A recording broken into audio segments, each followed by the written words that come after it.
El trabajo en el Consejo Deliberante permite que se expresen distintas miradas y corrientes de pertenencia política, pero también con propuestas y con iniciativas y con trayectorias de vida y también profesionales que hacen que todo sintetice la expresión de las distintas vertientes que transforman la realidad de los habitantes de la capital alterna de la provincia. En ese contexto, Miriam Salvatierra es una reconocida militante del medio ambiente, todo lo que se emparenta con la naturaleza. Es una de las personas que nos ha ayudado a aprender el cuidado de los animales y el cariño por ellos, pero además ha desarrollado una tarea legislativa muy enriquecedora para todos nosotros.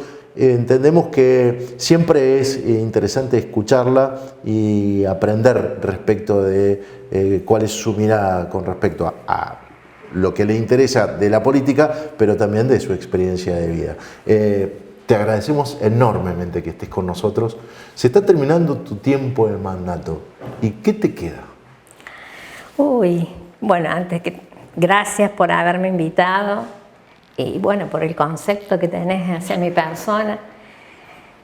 ¿Qué es lo que me queda? Y te podría decir que ha sido unos años de aprendizaje muy fuertes, porque como vos dijiste, ¿no? Yo abocada 30 años a trabajar en todo lo que es la conservación de las especies silvestres, del medio ambiente, capacitándome siempre con grandes personas que luchan por este tema, ¿no?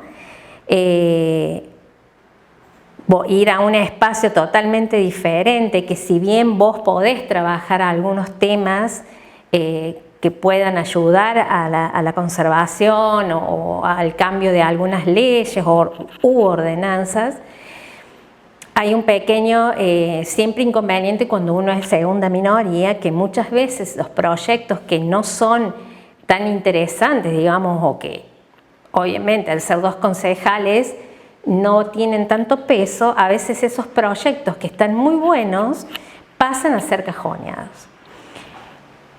Yo tuve que aprender de cero a leer, bueno, todo lo que eran las ordenanzas, expediente por expediente. No falté a ninguna reunión de comisión porque yo siempre sostuve que uno tiene que estar empapado del tema que vas a tratar en la sesión.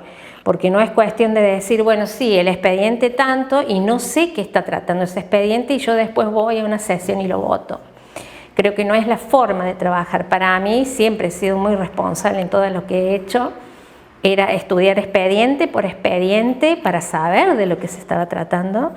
Si había algún expediente que yo tenía alguna duda, me iba hasta el lugar a ver cómo estaba, o sea, si había una cuestión de planificación, el mismo vertedero, las veces que habré ido a controlar y ver, porque yo fui una de las primeras que expuso el tema de los residuos patógenos. Yo veía las bolsas, veía el comportamiento de los animales carroñeros y ahí había algo raro.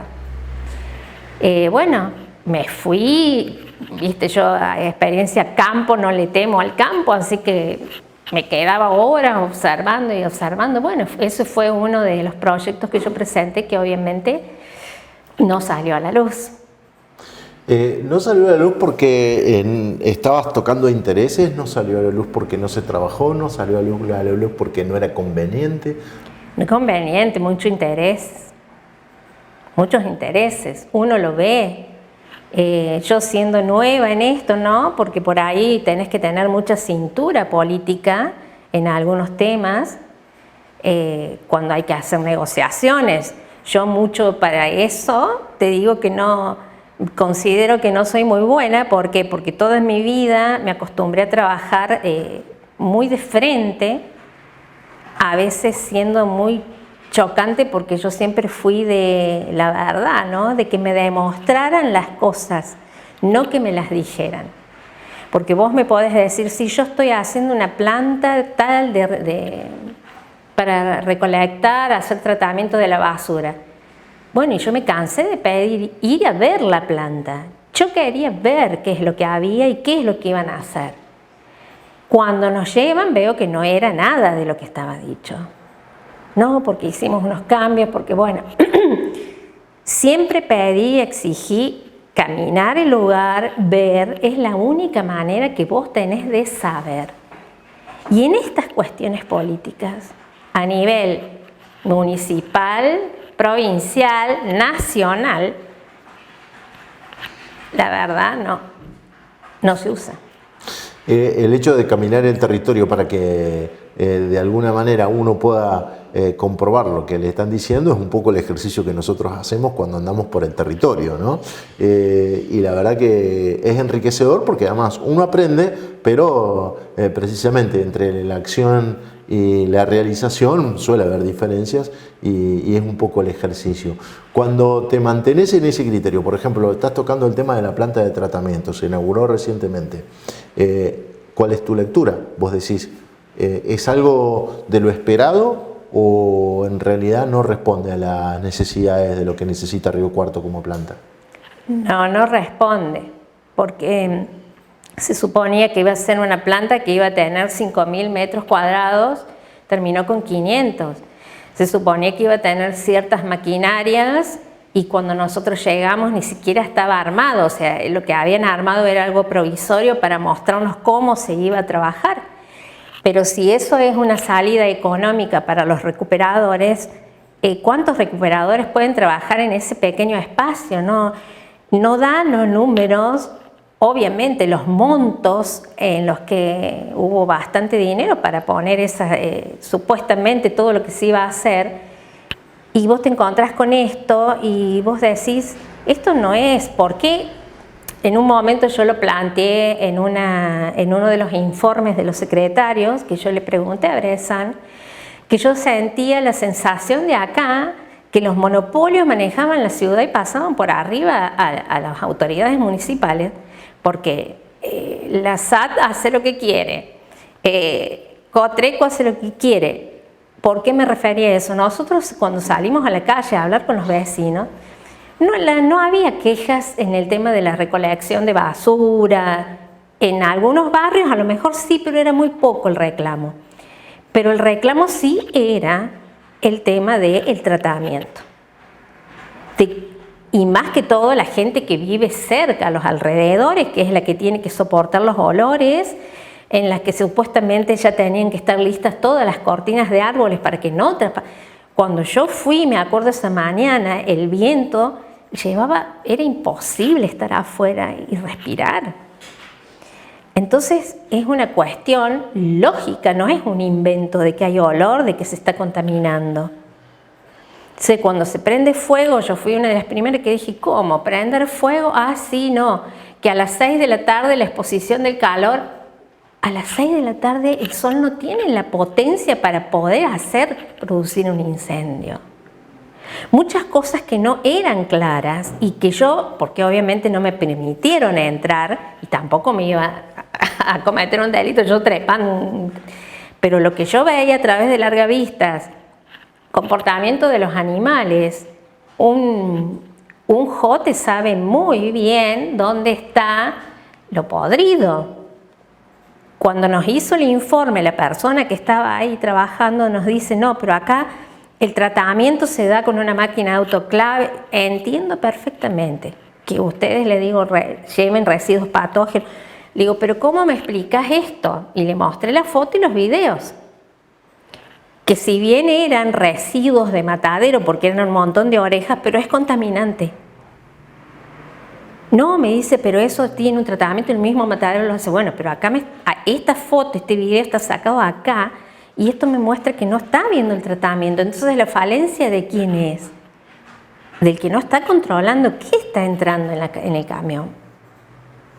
Otra cuestión que también pusimos como bloque, ¿por qué recibir tanta basura de los pueblos?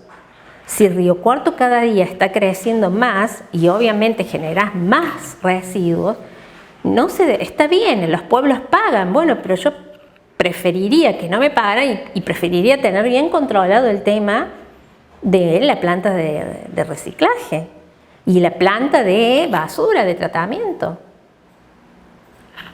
Ahí estamos creo que es un error garrafal que viene de hace años esto. Y que si vos escuchás a los propietarios y a la gente que está viviendo alrededor, lo está padeciendo. Y las tierras vos tocas el grosor de la tierra que hay ahí y no sirve. Cuando fallecieron los peces, que decían que no, que era el calor, yo estuve hablando por teléfono con el biólogo Montenegro, que es una persona que sabe. Sí. Eso es imposible, me dice Miriam, que por una alta temperatura, ahí hay algo que está mal. ¿Qué es contaminación? Es contaminación. Miriam, y cuando hablamos de medio ambiente y cuando desde los medios de comunicación muchas veces somos ignorantes de algunas cuestiones, evidentemente recurrimos a ustedes cuando queremos contar la cosa como sucede. Cuando vos haces este tipo de planteos, ¿por dónde van? ¿A dónde terminan? Tu tarea legislativa, la cuestión de lo que presentás. ¿Por qué los ciudadanos de Río Cuarto no sabemos estas cuestiones? Mira, yo lo que he presentado siempre lo he subido a mis redes. Mucha gente hizo, digamos, vio todo lo que yo estaba haciendo, pero obviamente desde, como te vuelvo a repetir, yo soy segunda minoría, entonces era como que por ahí lamentablemente a los ecologistas, a los ambientalistas, conservacionistas, muchas veces nos tratan de locos, de exagerados, de ecoterroristas. Bueno, hemos recibido durante muchos años, todos los que trabajamos en esto, ese tipo de etiqueta. Sin ir más lejos, el gran ejemplo que tenés vos ahora es El Guardián de las Monarcas, que es una serie que te muestra cuántos activistas mueren por luchar por un terreno, por una especie, por el agua. Entonces no es que estemos locos, estamos viendo de poder acomodar lo poco que queda para las generaciones que vienen. ¿Y por qué yo siempre hago hincapié mucho en el tema de la fauna? Porque la fauna, sean mamíferos, insectos, anfibios, son los indicadores principales que te están avisando que esto está mal. Y no le están dando la importancia correspondiente. En la universidad tenés grandes profesionales, gente que ha trabajado pero espectacularmente. Y yo, ¿qué pasó? Cuando salió el tema de poner en valor a la reserva, yo me comuniqué con la Fundación BioRed, le digo, ¿qué estudio hay, qué registro hay de la fauna que está pasando por ese corredor? Y me dice, mira, lo poco que tenemos, dice, es este material, porque lamentablemente no podemos ir a ver, porque nos salen gente a querernos robar, a amenazarnos. Sé que ni siquiera tienen seguridad para poder trabajar. Entonces volvemos a otro tema candente, ¿no? El tema de la seguridad. Está muy bien capacitar gente, pero yo soy de la idea que debe haber más personal policial. ¿Por qué? Porque vos tenés ahora un nivel de delincuencia que esta gente está armada con armas de alto calibre y no tiene problema en disparar, y vos hasta que agarres una pistola taser ya te pegó un tiro. Cuando pensamos en invitarte, tenía que ver con precisamente consultarte y aprender sobre lo que vos estuviste trabajando, temas invisibilizados mayoritariamente. No hay peor ciudadanía que la ciudadanía que elige ser ignorante de manera voluntaria. Elige no saber, elige no conocer. Entonces hace como que las cosas no pasan. Hasta que la realidad te la pone enfrente de la cara y no siempre de la mejor manera. Con esta idea de conocer la síntesis de por dónde estuvo tu recorrido parlamentario, un poco la idea era que nos contaras esto. Son temas que en este contexto de elecciones ahora, todos son como lavaditos de cara. No tenemos profundidad a la hora de los análisis. ¿Con qué expectativa dejas la banca en función de lo que nos estás contando, que además deja un hueco porque vos te ocupaste profundamente de este análisis, pero no sé si alguien va a tomar la posta para darle una continuidad.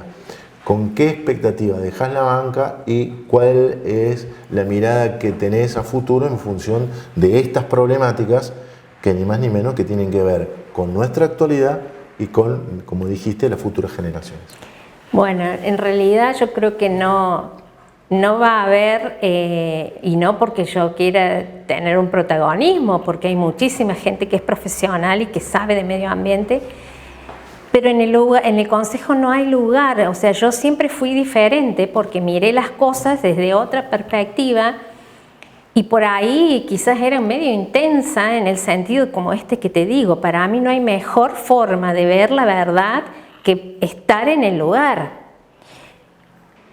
Yo creo que esto tiene que cambiar de raíz. Pensar, yo sé que es una utopía y una tontera lo que estoy diciendo, pero ¿cuántas cosas cambiarían si empezáramos a ver al prójimo con sus verdaderas necesidades?